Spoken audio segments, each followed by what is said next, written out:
Hello, Astro friends. It's Melanie. Today is already Wednesday, the 13th of November, 2024. I'm a bit late here with the Astro Weather via video. Been super busy with writing for lots of stuff that's going on in the universe as on Earth that I will also address here on the video. And yeah, the main feature, of course, is the upcoming supermoon in 2 days, the 15th of November, with Uranus and catalyzing Pluto coming out of Capricorn into Aquarius, which is ruled by Uranus.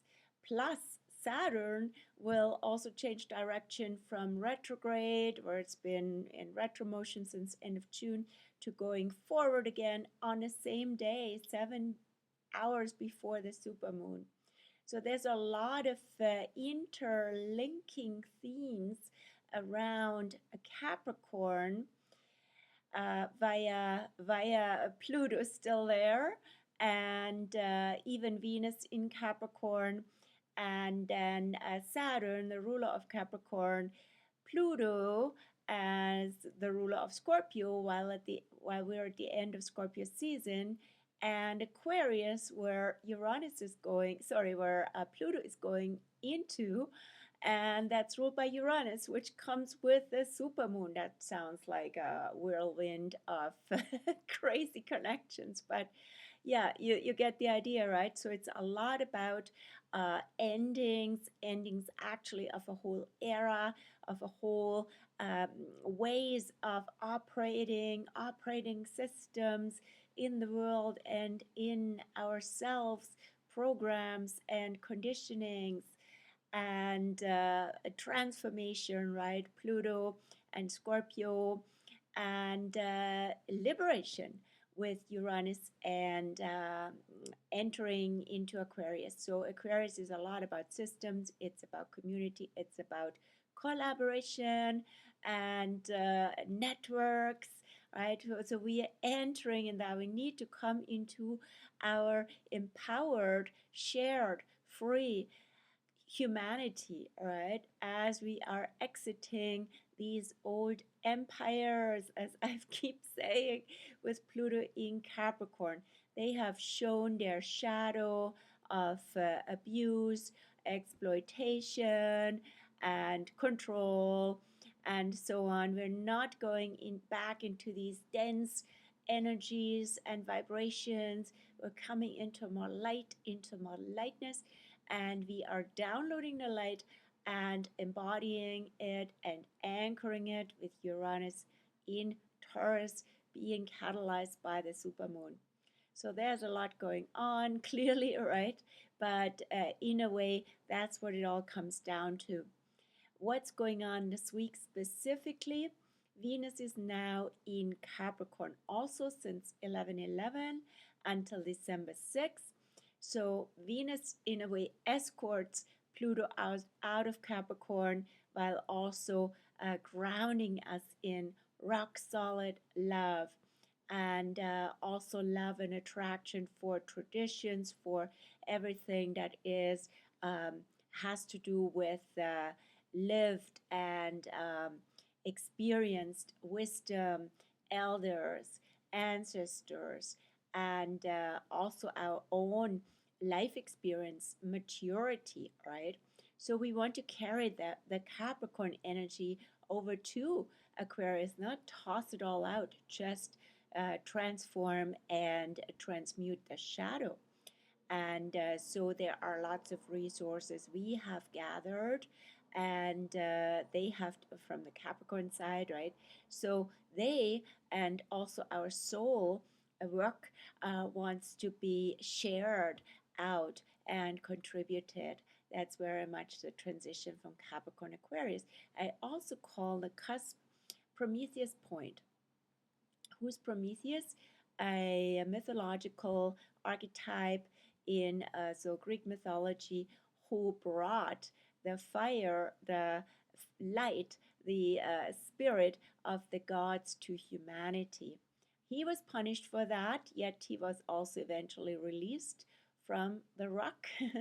And in my just published article for the supermoon, I also posted a picture of Prometheus unbound and surrounded by the zodiac cycle. That fountain you might know if you've been to New York City at the Rockefeller Center. And interestingly, that's also called the rock, right? So, yes, Prometheus, the awakener, and super charged now with the supermoon. So, here is the chart for the supermoon. As you see, the moon here in Taurus comes right with Uranus, which corresponds, as I said, with Prometheus. It embodies the Prometheus archetype. And so that rules Aquarius, right? While also Pluto here is on the cusp, just barely hanging in on the Capricorn cliff and entering Aquarius, free open spaces basically on November 19th. So there's an inner connection with those. And yeah, already a supermoon is supercharged, let alone with Uranus. And Uranus also brings surprises and paradigm shifts. It can also bring shock effects and trauma, even, right?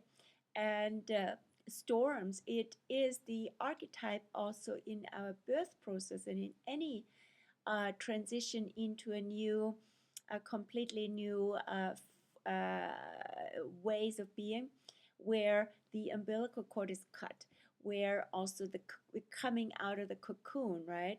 So coming out of the matrix, we emerging into the light, and the dependency on the old order or old structure, old system is not there anymore and not needed anymore, right? So freedom is really the theme with Uranus and Aquarius.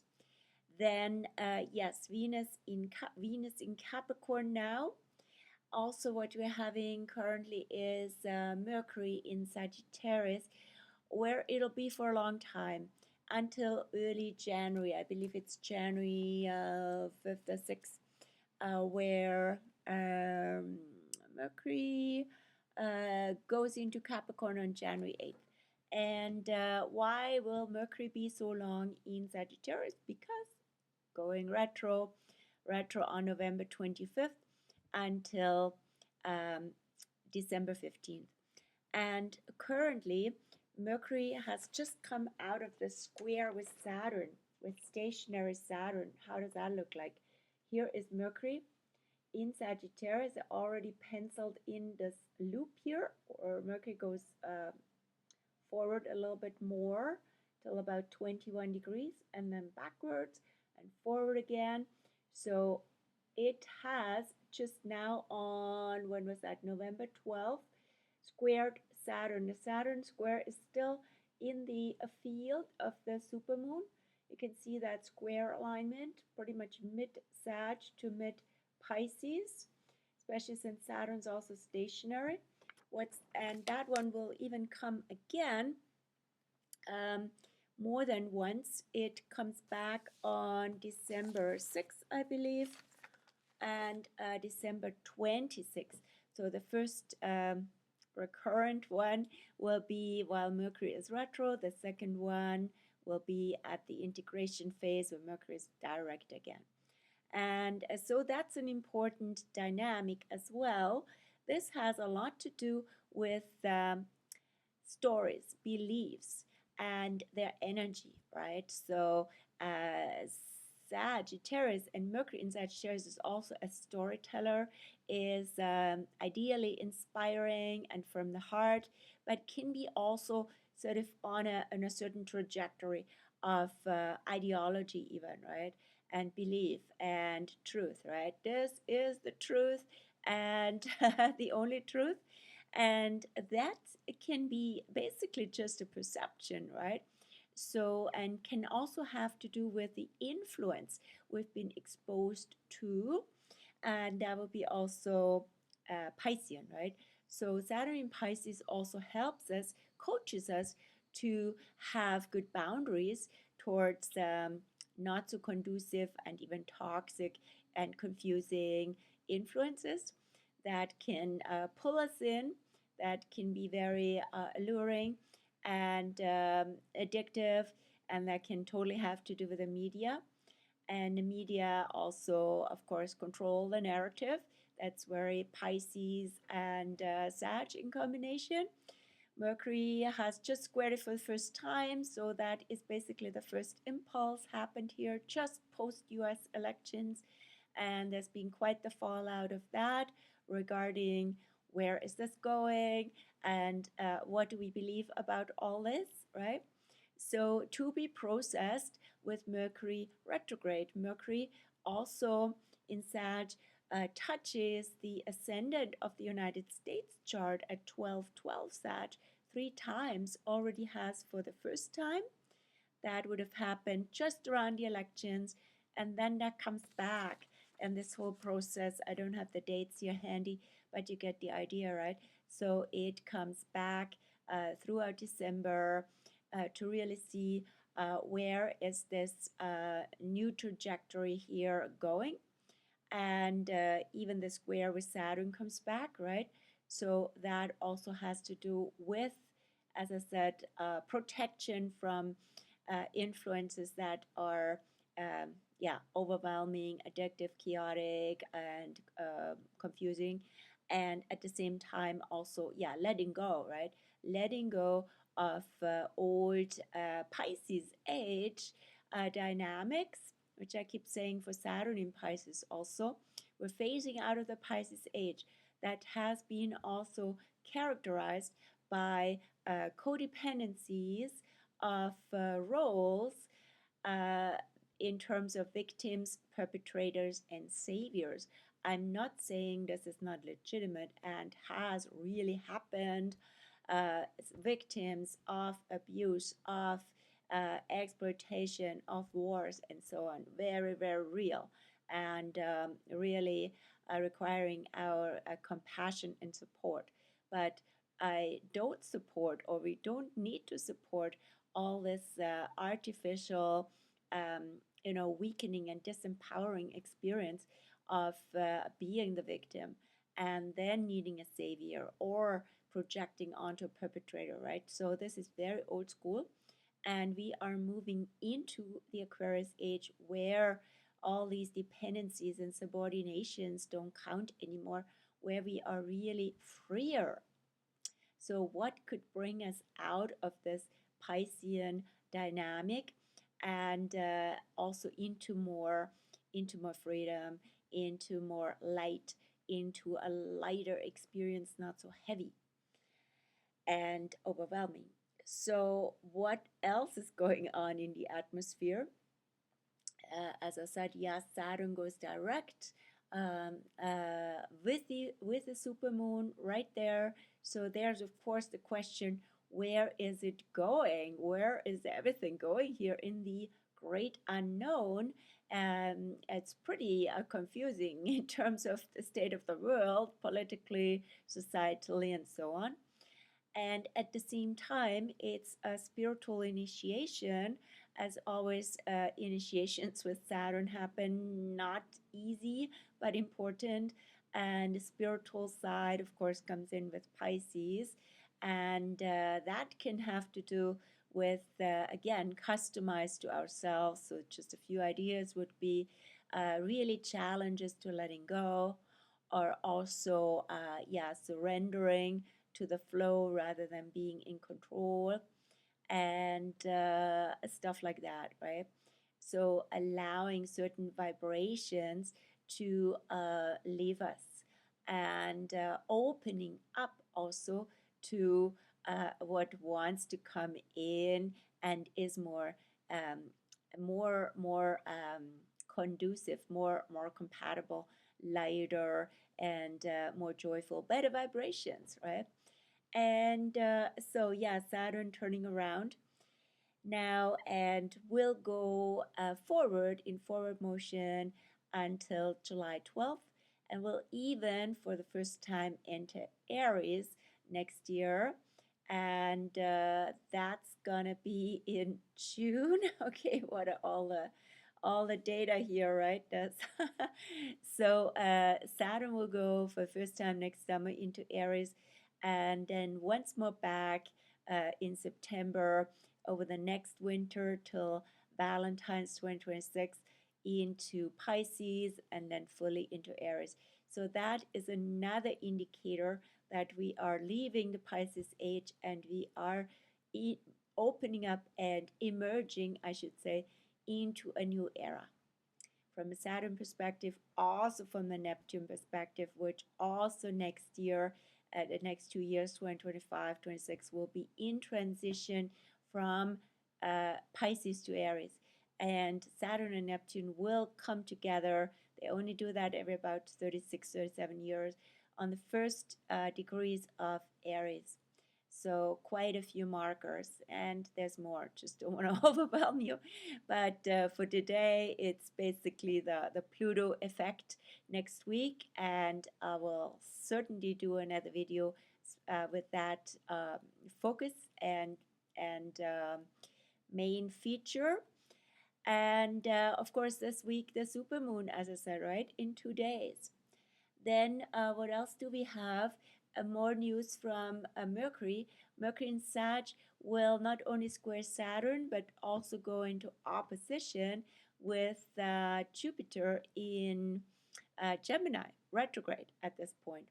They are in mutual reception. What does that mean? Mercury rules Gemini, but is in Sagittarius. Jupiter rules Sagittarius, but is in Gemini at this point this year. And so they are in each other's signs. So neither is in their own sort of home ground and in a natural expression, but they can also help each other with that, right? So with Jupiter, it's all about understanding and a vision and bigger picture, and then ultimately outgrowing something old, right? And with Mercury, it's about information, the mind, communication, and all that, thinking, writing, all of this. And as I said, Mercury in Sagittarius is not so much intellectual, is more like an inspired storyteller. But again, especially with Mercury retro, it can be also old stories that we don't need anymore. I need to outgrow because the stories turn into beliefs and turn into a path and a trajectory, and that can be misleading or limiting or same old, same old. So Jupiter in Gemini can help with more curiosity, better information and communication with people. So that can be actually a good dynamic. It's an opposition, which you also already see in this chart. I didn't pencil it in. I could have, but you see here Mercury and Jupiter on the other side. So every opposition is a bit like a full moon, the full moon that we have. The full moon is the mother of oppositions. It's the most obvious and the one we feel so strongly once a month. And so the Mercury Jupiter is also about, again, balancing these two opposite sides and integrating them, a marriage of opposites. And so, yeah, as I described, then what else is going on? Yeah, we are in the last decade, the last 10 degrees of Scorpio, which has a Pisces undertone. So that would have started on the 12th this year. Usually it's the 13th. So the 12th yesterday until the 21st of November when the Sun enters Sagittarius. It has a Pisces undertone, so we already talked about. I talked about Saturn and Neptune in Pisces, so it's quite the flushing out. It's quite the release energy of what has been processed, which also, of course, comes out with the with the supermoon. And we are also in the lunar phase of the moon, still in Aries here today, the 13th, until the evening at 10:59 p.m. My times are always Pacific Standard in this case, right? The moon will enter Taurus, will be in Taurus all day tomorrow, the 14th, and almost all day the 15th when the supermoon is. She will go into Gemini at 11:09 p.m. on the 15th. So, what's with this Aries Taurus theme, and then carry on with Gemini and Cancer. So Aries now in waxing phase, in combination with Scorpio, is quite the fierce energy. We had literally here in the Pacific Northwest an expression of that with a really strong storm last night, and rattling and yeah, so intense shifts, and going into really the yeah, shaking things up in a way, also very Uranian. But the Scorpio Aries energy, Scorpio used to be ruled by Mars, now by Pluto, and Aries is ruled by Mars. So it's also some kind of fierce and feisty and warrior energy that you might at this point get a little exhausted by. But at the same time, the moon settles also in Taurus this evening. Hopefully, there will be better sleep. And while at the same time, of course, the moon in Taurus approaches Uranus, which is not so settling, which is rather awakening, but also maybe awakening us into our senses, into our joy, into our being, a being of nature and freedom. Then the moon enters Gemini on the evening after the supermoon, so on the 15th at 11:09 p.m. We'll be in Gemini just post fullness on the 16th, Saturday, all day Sunday as well. So weekend with Gemini moon, post full moon, until just 1 hour after midnight on Monday the 18th. So what's with that Gemini moon in combination with a Scorpio sun? I like to say to especially clients with that combination, Scorpio Gemini, both of them have to do with alchemy, right? Because Scorpio is more like an alchemy of a deep psychological process that's cooking often inside, and hard to trace, even could be repressed and subconscious, but where we might even sabotage ourselves and so on, right? But it is really about power, and the power to change a deep process, and an emotional and spiritual dynamic with that.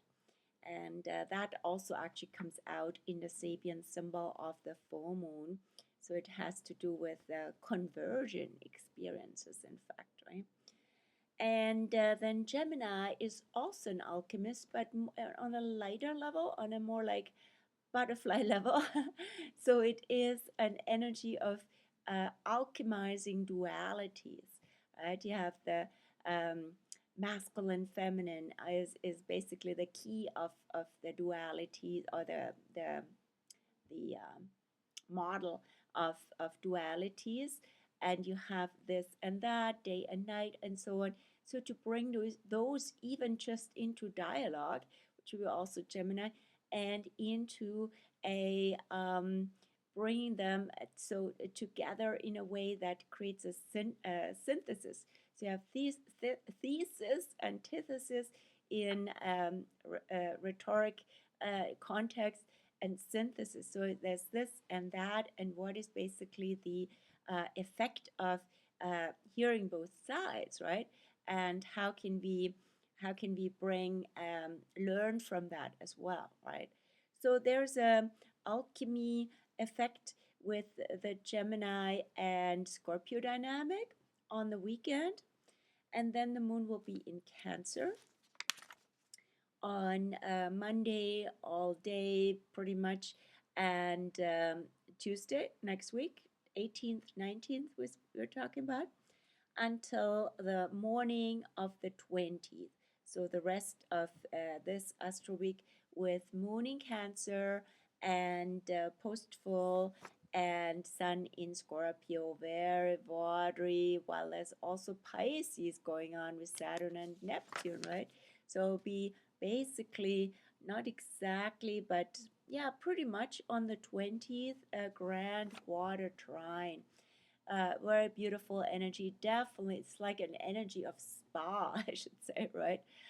Be perfect if you literally have the time and opportunity to go to a place that is like, could be literally by the ocean or spa or anything that helps release and helps you change the energy and relax you, especially right after that supermoon.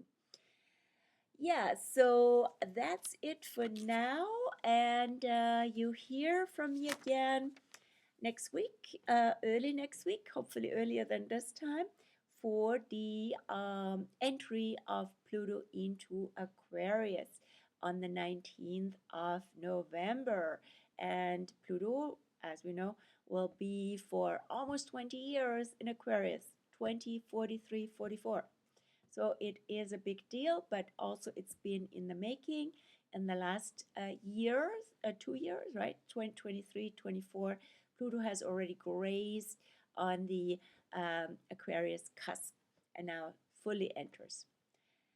Yeah, one thing I still want to say, I will have from November 22nd on, this year a bit earlier, treat time on. So that's my yearly holiday special. Usually I start on the 1st of December, but lots of people actually want to already start getting their Christmas gifts and maybe treat themselves to a year-end outlook into the next year.